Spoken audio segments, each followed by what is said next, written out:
Hi everyone, let's talk about the mutilated chessboard puzzle.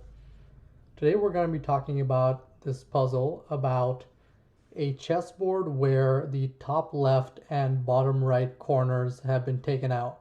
So these two diagonally opposite squares are cut out, and the question is, can you tile this modified chessboard using 1 by 2 dominoes under two conditions? First of all, the dominoes can't overlap, and secondly, the dominoes can't leave the board.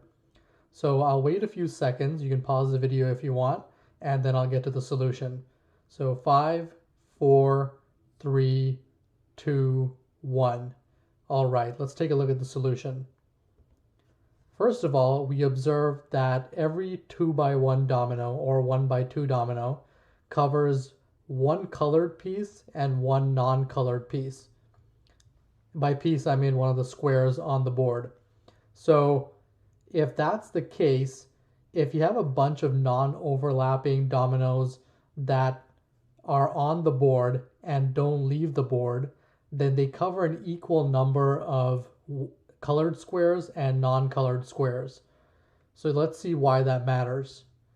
If you look at the board that we have, there are 30 white squares and 32 colored squares.